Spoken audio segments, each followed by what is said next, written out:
During World War II, medical detachments were attached to each and every US infantry regiment. Their mission was to help conserve the strength of the regiment by taking the necessary preventive measures and provide medical treatment.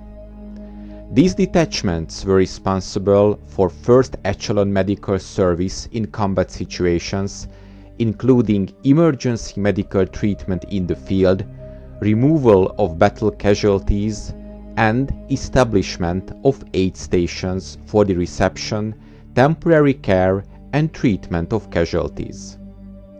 In situations other than combat, the medical detachment provided basic medical care by emergency treatment and care of the regiment's sick and injured.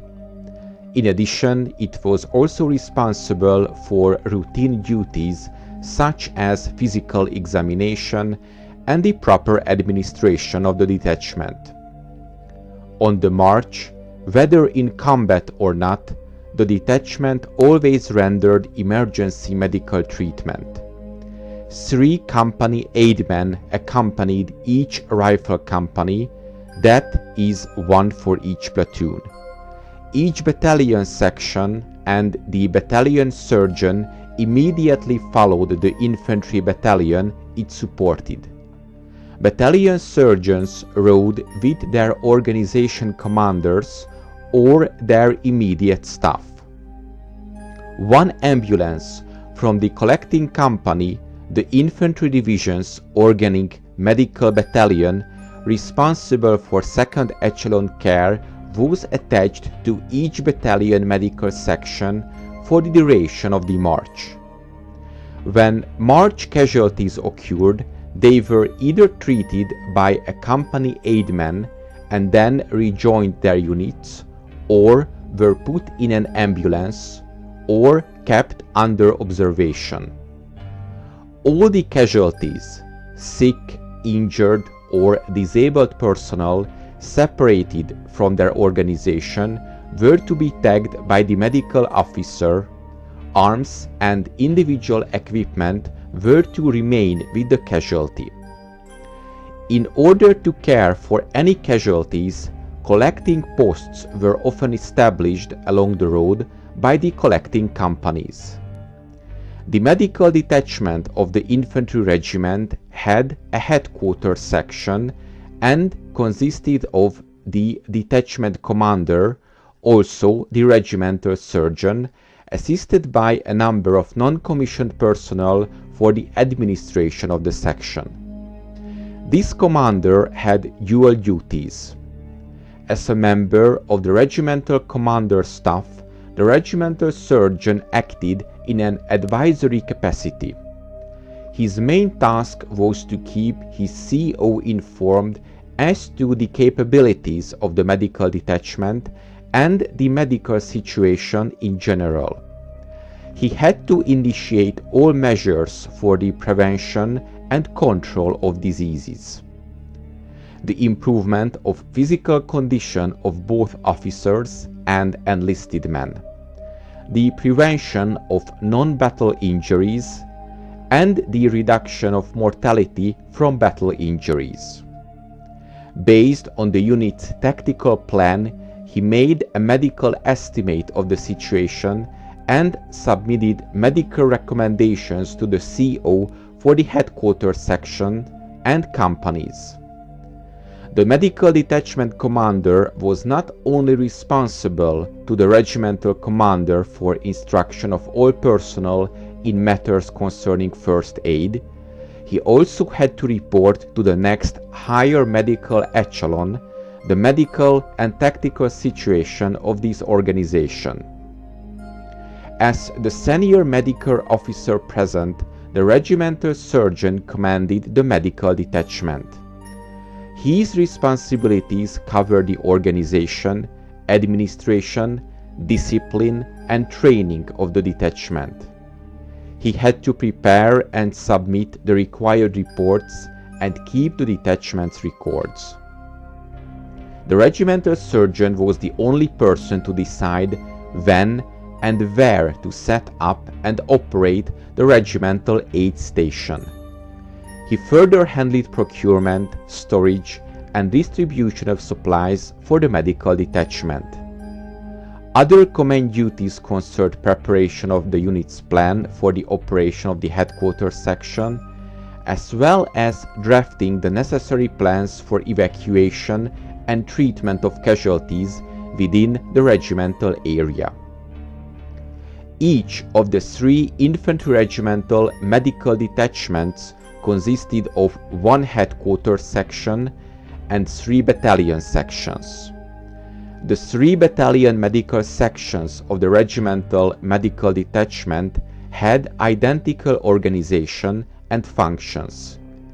It should be remembered that the battalion section was a subordinate element of the medical detachment and not of the infantry battalion. It was, however, designed to serve a battalion and was therefore attached to it. The battalion medical section was commanded by the senior officer.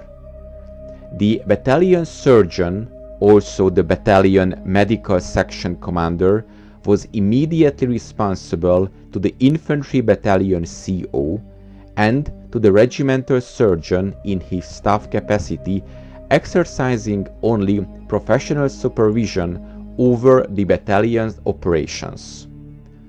Company aidmen were attached to companies of the battalion on the basis of 1 per platoon.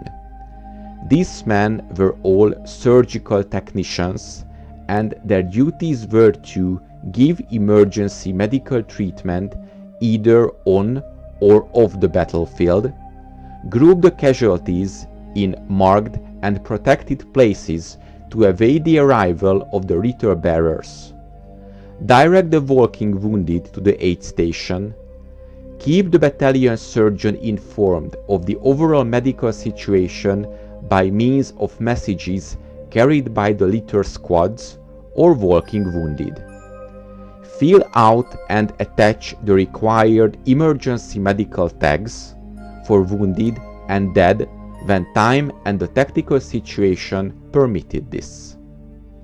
The litter squads ordinarily consisted of 4 bearers. Fewer bearers were unable to withstand the fatigue of long or frequent carries. The function of the litter squads of attached medical sections were to maintain contact with the combat elements, clear the battlefield of casualties, removing those unable to walk to the battalion aid station or to the pre-arranged collecting points, administer emergency medical treatment, and assist the aid station group in moving and re-establishing the aid station. Act as messengers to the higher echelon, e.e. the battalion surgeon. The battalion aid station was established for the treatment of casualties and their care while awaiting further evacuation. The aid station personnel included 2 officers, the battalion surgeon and his assistant, as well as a number of NCOs and technicians. After the battalion commander had approved the site selected by the battalion surgeon, the aid station was set up. The battalion aid stations were, however, not established during a rapid advance, in case maintaining contact with the units proved too difficult.